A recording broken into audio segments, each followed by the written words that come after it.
하나님 말씀 같이 보도록 하겠습니다. 마가복음 10장 13절에서 16절까지입니다.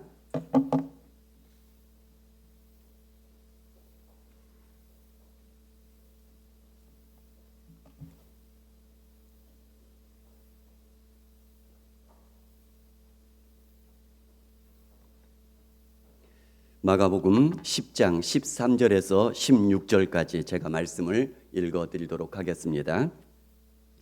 사람들이 예수께서 만져주심을 바라고 어린아이들을 데리고 오매 제자들이 꾸짖거늘 예수께서 보시고 노하시어 이르시되 어린아이들이 내게 오는 것을 용납하고 금하지 말라. 하나님의 나라가 이런 자의 것이니라. 내가 진실로 너희에게 이르노니 누구든지 하나님의 나라를 어린아이와 같이 받들지 않는 자는 결단코 그곳에 들어가지 못하리라 하시고 그 어린아이들을 안고 그들 위에 안수하시고 축복하시니라. 아멘.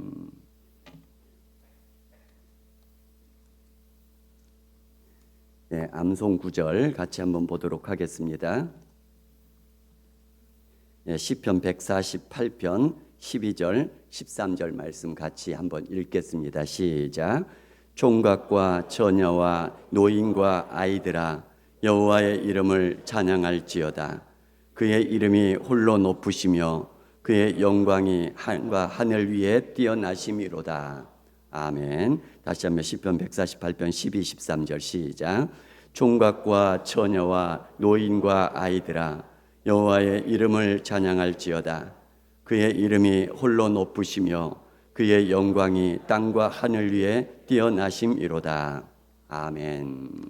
말씀 묵상하면서 늘 말씀으로 승리할 수 있기를 바랍니다. 기도하겠습니다. 하나님, 오늘 거룩한 주님의 날입니다. 특별히 어린이 주일을 맞았습니다. 우리에게 주님께서 가정마다 귀한 선물로 허락하신 어린이들이 믿음 안에서 건강하고 지혜롭게 잘 자랄 수 있도록 도와주시고 교회 안에서도 그렇게 잘 키워갈 수 있도록 도와주시옵소서. 오늘 또 하나님의 말씀 앞에 머리를 숙이오니 말씀이 우리 가운데 온전히 임하게 하여 주시옵소서.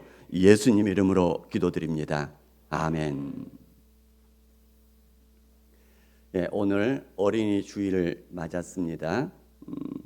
우리가 흔히 하는 얘기가 어린아이들 속에는 어떤 미래가 있는지, 어떤 세계가 들어있는지 어느 누구도 장담할 수 없다는 얘기입니다. 아무리 사소해 보인다 할지라도, 아무리 조금해 보인다 할지라도 그 아이가 자라서 어떤 아이로 자랄지는 무궁무진할 것이며 아무도 예단할 수 없다는 얘기입니다. 함부로 할 수 없는 그런 존재들이 어린 아이들이라는 거죠. 어떤 가정에서 술만 마시면 폭력을 하는 아버지 때문에 이혼을 했습니다. 누나가 있고 자기가 있는 아들이 있는 동생이 있는 그런 가정이죠. 이혼한 어머니 밑에서 자라던 이 불우한 아이, 나중에는 그 혼자서 키우다 보니까 이게 어려웠던 것 같죠. 이 아이가 입양을 갔습니다. 그래서 누나들만 8명이 있는 가정에, 그 가정도 넉넉한 가정은 아닌 것 같아요. 그런 가정에 입양이 되어서 자라게 되어집니다. 언젠가 그 누나들 중에 한 누나가 카세트 테이프를 예전에 그 카세트 테이프 이렇게 있잖아요. 그거 카세트 플레이어를 사주고 그걸 듣고 노래를 들으면서 꿈을 키우면서 자랐답니다. 그 아이가 TV에 나오는 동방신기의 김재준이라는 그 사람이랍니다. 나중에는 이 친구가 자기를 입양해서 키워준 부모님에게 집을 사줬다. 이런 얘기들 TV에 나오지 않습니까? 그 작은 아이 속에 이렇게 커다란 세계가 있을 거라고 누가 예상이나 있겠습니까? 너무나도 불우하게 어려운 환경 속에서, 그런 아이 속에서 이렇게 커다란 세계가 있을 거라고 누가 상상이나 했겠고 누가 그렇게 장담을 할 수 있겠냐는 얘기입니다. 우리나라 출산율 세계에서 순위에 아예 경쟁 그러니까 끝에서 두 번째하고는 아주 격차가 너무 벌어져 가지고 고만고만한 것도 아니고요. 아예 뚝 떨어져 있는 그런 나라. 그래서 대한민국은 소멸 중이다. 이렇게 지금 평가들을 내리고 있는 중에 있습니다. 그래서 아이들을 귀하게 생각하는 사람들이 지금 점점 이제 많아져 가고 있는 것 같습니다. 그래서 길 가다가 아이들을 보면 할머니 할아버지들도 아이들 보면 참 예뻐하고 있는 그런 모습들이, 그런 광경들이 이렇게 펼쳐지고 있는 모습들을 보게 되어집니다. 부모들도 마찬가지입니다. 아이들을 위해서라면, 예전부터도 그랬지만 지금 더더욱 아이들을 위해서라면 거의 모든 것들을 다 해주려는 마음이 준비되어 있는 것처럼 보였습니다. 그런데 이것이 자칫 잘못하면 신앙에 있어서는 안 좋은 방향으로 흐르는 경우들도 있는 것을 보게 되어집니다. 아이들이 원하는 교회로 부모들이 옮겨가는 그런 경우도 있습니다. 이건 잘못됐다고 보는 거 아닙니다. 예전에는 부모가 다니는 교회에 아이들이 오는 이런 형태였죠. 근데 지금요, 아이들이 잘 적응하는 교회로 부모가 옮겨가더란 얘기죠. 이런 형태로 지금 바뀌어가고 있는 이런 모습인 것 같습니다. 또 아이들이 교회를 다니기를 원치 않으면 보내지 않는 경우도 있는 것 같습니다. 예전에 여러분과 같이 나눴던 이야기인데요. 영국에는 축구가 거의 종교 수준입니다. 주말이 되어지면 공원, 잔디밭, 공원들마다 다 잔디밭이니까요. 그곳에 공원들마다 골대들이 쫙 펼쳐집니다. 그리고 축구들이 이루어지죠. 교회 다니는 부모님도 아이들에게 물어봅니다. 유소년 축구 교실 갈래? 교회 갈래? 아이가 원하는 대로 해준다는 거죠. 아이들이 뭘 선택할까요? 축구죠. 교회 가겠다는 아이가 몇 명이나 되겠습니까? 다 축구 보내고 부모는 교회에 옵니다. 그런데 우리나라도 이제 이런 모습이 점점 닮아가고 있는 모습처럼 보여집니다. 아이들을 소중하게 여기면서 사랑하며 키워가는 것은 맞지만 이제는 아이들이 하나님보다도 위에 서게 되는, 어쩌면 우상의 자리에 점점 더 굳건하게 올라가는 그런 모습으로 변화되어져 가고 있는 것이 아닌가, 이런 우려들이 커져가는 세상이란 얘기입니다. 우리는 일반 아이들을 교육하는 전문가들도 그런 얘기를 하죠. 아이들이 자라면서 하고 싶은 것들 다 해주는 것, 이게 아니라 아이들이 인간으로서 해야 될 일, 해서는 안 되는 일들을 명확하게 구분해서 가르쳐 줘야 된다라고 얘기를 하죠. 사람으로서의 도리를 행하면서 살아갈 수 있도록 되는 것은 되는 것이고 안 되는 것은 안 되는 것이라고 일괄적으로 계속해서 가르쳐 주는 것 굉장히 중요하다라고 얘기를 계속들 하고 있는 것이죠. 왜냐하면 너무 아이들 위주로만 점점 이렇게 변화되어져 가는 부모들의 모습이 점점 커져가고 있는 그런 현실이기 때문에 그런 것 같습니다. 자, 그렇다면 오늘 말씀을 통해서 예수님께서, 하나님께서 아이들은 어떻게 키워라, 어떤 모습으로 되어야 되냐라는 것들을 오늘 말씀을 통해서 보도록 하겠습니다. 사람들이 예수께서 만져주심을 바라고 어린 아이들을 예수님께로 데려왔다라고 얘기를 합니다. 아이들은 주로 어른들의 일을 이해하지 못하는 경우가 훨씬 많죠. 말썽을 부르기도 하고요. 그래서 때로는 본의 아니게 일들을 망쳐버리기도 하죠. 중요한 미팅 자리에서 아이들이 장난쳐서 망쳐버리는 경우들도 간혹 있을 수도 있지 않겠습니까? 예수님의 제자들이 그 아이들을 데려오는 것을 꾸짖습니다. 왜냐하면 방해가 될 수도 있었기 때문이라 이렇게 생각했을 거라고 추측이 되어집니다. 그때 예수님께서 보시고는 노하시어서 노했다는 얘기입니다. 아이들이 내게 오는 것을 용납하고 금하지 말라라고 말씀하십니다. 반대로 얘기를 하면 어린아이들이 내게 오게 하라 이런 말씀이죠. 어린아이들을 내게로 데려와라 이런 말씀이 되는 것입니다. 그리고 그 어린아이들이 내게 오는 것을 막지 말라라는 얘기입니다. 어린아이들이 내게 오는 것을 방해하지 말라라는 말씀이 되는 것이죠. 그리고는 그 어린아이들을 안아주시면서 그들 위해 안수하시고 축복하셨다라고 말씀하십니다.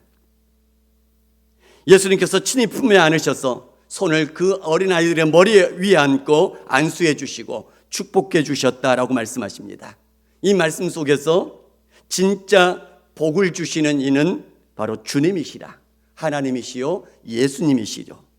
그러니까 진짜 축복과 진짜 사랑은 우리 하나님을 알게 하고 예수님께로 데려오는 것이 진짜 축복이요 진짜 사랑이다라는 것들을 알 수 있다라는 것이죠. 예수님께서 안아주시고 안수해 주시고 축복해 주신다는 얘기입니다. 그렇다면 영원한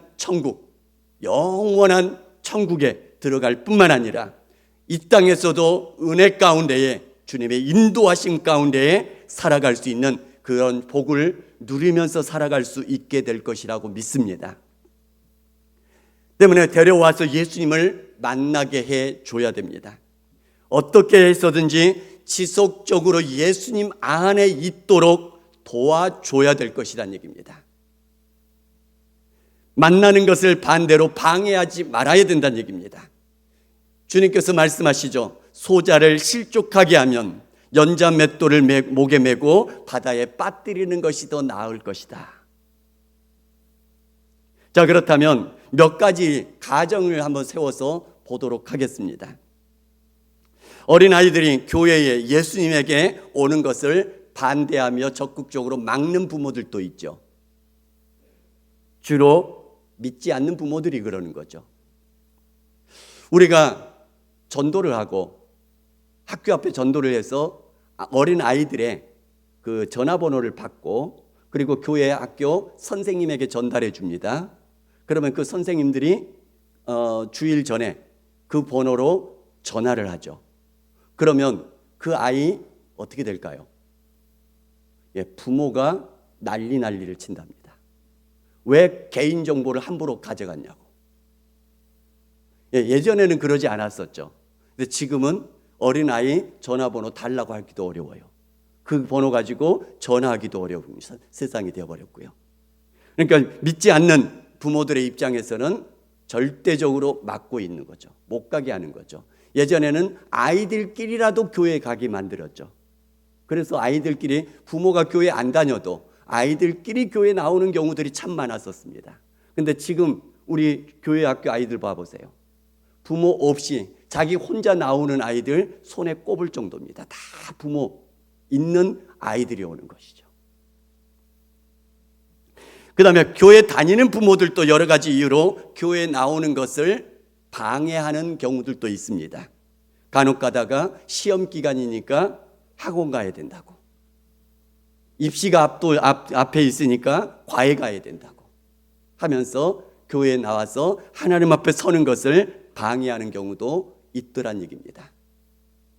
또 실수일 것입니다. 이것은 정확하게 교회를 나오지 말라 이런 의미가 아닌데 실수로 아이들이 교회에 오는 것을 방해하고 왔다가도 떠나가게 만들어버리는 그런 경우들도 있습니다. 예를 들자면 아이들이 떠들면 어떤 어른들은 야단치기도 하죠. 그래서 그 아이가 상처를 받고 떠나가서 나중에 그런 얘기들을 합니다. 어떤 누구 때문에 상처받아서 교회 안 다닌다고. 우리 교회에서 예전에 있었다는 얘기입니다. 어린아이가 슬리퍼를 신고 교회를 예배 시간에 왔답니다. 그랬더니 어떤 어른이 왜 교회에 슬리퍼를 신고 왔냐고 야단을 쳤답니다. 그런데 그 집은 가난해서 슬리퍼밖에 없었답니다. 그때 이후부터 상처를 받고 교회를 안 다닌답니다. 일부러 그러진 않았겠죠. 교회 나오지 마 이건 아니죠. 그런데 실수로 어떻게 하든 그 아이들을 방해하는 경우들도 생길 수도 있다는 얘기죠. 우리는 주의를 해야 되는 그런 상황입니다. 때문에 우리는 적극적으로 아이들이 오게 하고 은혜의 자리에 머물게 하는 것이 중요합니다. 은혜의 자리를 떠나가지 않고 머물러 있어야지만이 언제인지를 모르지만 언젠가 때가 되면 하나님의 은혜가 그 아이에게 임하게 될 것입니다. 하나님의 은혜를 체험하게 되어지면 스스로 믿음 가운데 굳게 서게 되는 믿음의 길을 걸어갈 수 있는 그런 믿음의 사람이 될 수 있기 때문에 그렇습니다. 때문에 부모된 우리들 또 어른된 우리들은 어떻게 하든지 간에 아이들이 믿음의 자리, 은혜의 자리, 하나님 앞에 예배의 자리에 머물러 있도록 만들어 주어야 됩니다. 그러다가 어느 순간에 주님을 깊이 만나게 되면, 어느 순간에 은혜가 임할 때에 그 자리에서 은혜를 받게 되어지면 이 아이가 완전히 변화되는 그러한 은혜를 체험하게 될 것이기 때문에 그렇습니다. 여러 번 말씀을 나누었지만 다윗을 보시기 바랍니다. 다윗에게는 7명의 형들이 있었고 다윗은 8번째 막내였습니다. 그런데 어찌된 일인지 형들은 다 집에 있는데 막내인 이 다윗 혼자만 아버지 이새의 양을 광야에서 외롭고 힘들게 돌보고 있더란 얘기입니다. 나중에 선지자 사무엘이 하나님의 명을 받아서 이새의 아들들 중에 왕의 제목이 있으니 찾아서 머리에 기름 부음을 주어라 라고 말씀을 가지고 찾아왔죠. 첫째부터 7째까지 다 지나갔지만 하나님이 아니라고 얘기를 합니다. 아들들이 더 없습니다. 눈앞에. 더 아들이 없느냐 그랬더니 그제서야 불러오지도 않아. 아들들 다 데려오라 했는데 아예 막내는 부르지도 않았습니다. 7째까지 다 지나가고 이제 아들 더 없느냐 그때서야 광야에서 막 양을 치고 있는 다윗을 불러오죠.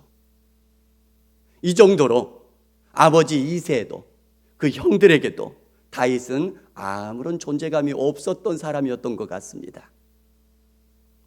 그런데 광야에서 이 다윗은 무엇을 한 거죠? 여호와는 나의 목자시니 내게 부족함이 없습니다. 우리 하나님을 깊이 만나는 은혜의 삶을 하나님 앞에서 홀로 살고 있었더란 얘기죠. 결국에는 그 다윗이 기름 부음을 받고 결국에는 하나님의 백성들을 돌보는 왕으로 세움받게 되지 않습니까? 하나님의 은혜 아래에 있게 되어질 때에 그 사람이 하나님의 손에 붙들려 어떻게 쓰임받을지 우리는 그 미래를 가늠하기 어려울 정도의 그런 사람이 될 수도 있다는 얘기입니다. 우리가 잘 아는 요셉도 보시기 바랍니다. 형들에게 미움받고 죽임당할 뻔하다가 겨우 살아나서 대신에 애굽의 종으로 팔려가 버렸죠. 그래서 험난한 종살이의 세월을 보내게 되어집니다. 명확하게 성경에 언급은 되어 있지 않지만 그 말씀을 가만히 읽다 보면 그 이방 땅에서 종살이 하는 동안 아무 보잘것 없는 그 모습 속에서도 여전히 하나님을 의지하며 살아가게 되죠. 결국에는 이 요셉을 하나님께서 높이셔서 애굽의 총리가 되게 하시고 많은 생명을 살리는데 쓰임받는 그런 하나님의 사람이 되게 하고 하나님의 약속의 말씀을 이루는데 도구로 쓰임받는 그런 하나님의 사람이 되게 만들어 주시더란 얘기입니다. 이방 땅에 팔려와서 험난한 종살이를 하고 있는 아무도 알아주지 않는 애굽 땅에서 알아주지 않는 이 요셉, 누가 주목이나 했겠습니까? 그러나 하나님께서 하나님의 은혜 아래 있게 되어질 때에 하나님께서 마침내 그의 인생을 역전시켜 주시더란 얘기입니다. 모든 사람들에게 은인이 되도록 그렇게 하나님 앞에 아름답게 쓰임받는 그런 종이 되게 만들어 주시더란 얘기입니다. 누가요? 하나님께서 그렇게 해주십니다. 우리의 아이들이, 우리의 청소년들이, 우리의 청년들이 하나님을 진정으로 만날 수 있도록, 그래서 그들의 인생 안에 숨어 있는 그들의 인생 안에 담겨 있는 그런 무한한 축복의 잠재들이 주님께서 마음껏 발휘할 수 있도록 만들어주시는 그런 주의 자녀들 다 될 수 있기를 주님의 이름으로 축복합니다. 여러분들의 자녀들도 우리 교회 학교에 있는 그런 다음 세대들도 하나님의 손에 붙들려서 하나님께서 그 안에 잠겨 있는, 그 안에 숨겨 있는 무한한 잠재력을 마음껏 세워줄 수 있는 그런 복된 주의 자녀들, 복되게 쓰임받는 그런 거룩한 주의 도구들 다 될 수 있기를 주님의 이름으로 축복합니다. 그 다음에 크게 두 번째는 예수님께서 이렇게 말씀하십니다. 하나님의 나라를 어린아이와 같이 받들지 않는 자는 결단코 그곳에 들어가지 못하리라 라고 말씀하십니다. 반대로 얘기를 하면 어린아이가 하나님 나라를 받드는 것 같이, 받들다 이 말은 받아들인다 이렇게 보시면 됩니다. 하나님 나라를 어린아이가 받아들이는 것처럼 그렇게 하나님 나라를 받아들여야지만이 그곳에 들어갈 수 있다 이런 얘기가 되는 것이고요. 이것을 반대로 얘기를 하면 하나님 나라를 어린아이처럼 받아들이지 않는 자는 하나님 나라 들어가지 못하는 것이고, 어린아이들처럼 하나님 나라를 받아들이는 자는 하나님 나라 들어갈 수 있다 이런 얘기가 되는 것이죠. 자, 그렇다면 어린아이들이 하나님 나라를 받아들인다라는 것이 무슨 말인가? 어린아이와 같이 이게 무슨 말이냐라는 것입니다. 어린아이들에게 어린아이들일수록 크리스마스 때 산타크로스 할아버지를 얘기를 해주면 믿나요? 안 믿나요? 믿죠. 나중에 크면요, 안 믿어져 가더라도 어린아이들은 믿습니다. 그래서 크리스마스 아침이 되어지면 그 전날 저녁에 산타크로스 할아버지가 몰래 와서, 잠자고 있는데 와서 선물 놓고 간 줄 정말 믿어요. 나중에 커가면서는 그게 깨질지라도. 우리나라에서도 어린아이들이 커가면서 이빨이 빠지죠. 우리나라는 이빨 빠지면 그 이빨을 저 어렸을 때 기억을 더듬어보면 지붕에 던져요. 그리고 뭐라고 얘기하죠? 헌이 줄 테니까 세이다오 하면서 던지죠. 뭐 까치가 물어가고 뭐 이런 얘기가 있는 것 같아요. 영국에서는 이런 전례 민속이 있습니다. 뭐냐면요, 이빨 빠지잖아요. 그러면 잠자고 있는 아이의 베개 밑에 넣어요. 그러면 투스페리, 이빨 요정이 와서 그 이빨을 가져가고 그 자리에다가 돈을 넣어놓고 갑니다. 아이들이 믿죠. 정말로 아침 보면은 이빨은 없어지고 거기에 돈이 있어요. 우리 우주가 어제 그제 이빨이 처음 빠졌습니다. 다른 아이들보다 조금 더 빨리 빠진 것 같아요. 누나들이 이빨 요정에 대해서 얘기를 해줘요. 그래서 베개 밑에 넣어두자. 그러면 용돈 주고 간대. 넣었을까요? 안 넣었을까요? 안 넣겠대요. 7일 날 넣겠대요. 7일 날. 지금 며칠이죠? 4일이잖아요. 7일 날 넣겠대요. 왜 그랬더니요, 유치원에 친구들한테 자랑하고 넣겠대요. 얘는 용돈보다도 자랑하는 것이 더 우선인 것 같아요. 어린 아이들은 아직 말해주면 그대로 믿습니다. 하나님 나라에 대해서도 얘기하면 믿어요, 그대로. 하나님 나라에 가르쳐주면, 하나님 나라에 대해서 가르쳐주면 의심 없이 믿고 받아들이죠. 그런데 이제 점점 커가면서 사춘기가 되어져 가면서는 자아가 생겨나면서 의심이 일어납니다. 점점 못 믿을 것 같다라고 생각이 들기도 하고요. 안 믿겠다라는 마음이 들기도 하고요. 심지어 우리가 전도하다 보면 그 성인들을 향해 대상으로 또 청소년들을 대상으로 전도하다 보면 도저히 믿지 못하는 사람들이 태반이죠. 근데 그럴 만도 한 게 천국과 지옥이 있다라는 거 못 믿겠다라는 겁니다. 사람들은. 누가 갔다 와본 사람이 누가 있냐라는 거죠. 과학적으로 증명된 게 어디에 있냐라고 얘기를 하는 것이죠. 많은 사람들이 예수님이 죽었다가 다시 살아났다라는 거, 부활을 못 믿겠다라는 겁니다. 안 믿어진다라는 거죠. 이 세상에서 과학적으로 그런 일들이 어떻게 일어날 수 있느냐라고 못 믿겠다라는 것입니다. 이런 의심의 기간들을 지나고 이제 성인이 됐든 어떤 청소년기가 됐든 언제가 됐든 간에 나중에 진정으로 예수님을 믿고 하나님의 나라를 받아들이는 사람들이 있게 되어지죠. 아마도 지금 이 자리에 앉아 계신 여러분, 대다수의 여러분들은 지금 천국과 지옥이 믿어지는 분들인 줄 믿습니다. 뿐만 아니라 예수님께서 죽었다가 3일 만에 다시 살아나는 것이 믿어져서 지금 믿고 계시는 분들인 줄 믿습니다. 말도 안 되는 일인데 지금 여러분들은 어린 아이들처럼 그것을 믿고 계시다는 얘기입니다. 세상 사람들에게 얘기를 하면 도저히 과학적으로 합리적으로 일어날 수 없는 일, 믿을 수 없는 일인데 여러분들은 지금 어린 아이처럼 말도 안 되고 증명도 안 되는데 지금 믿고 계시는 여러분들이란 얘기입니다. 그렇게 어린 아이처럼 하나님 나라를 받아들이는 사람이 바로 그곳에 들어갈 수 있다라고 말씀하고 있다는 얘기입니다. 믿음의 여러분들은 모두 그 믿음으로 하나님 나라를 받아들여서 하나님 나라가 여러분들 것인 것을 믿으시기 바랍니다. 믿음으로 받아들인 여러분들이 그 믿음 가운데에서 여전히 승리하면서 영원한 하나님 나라, 또 이 땅에 임해 있는 하나님 나라 완전히 들어가게 될 줄 믿습니다.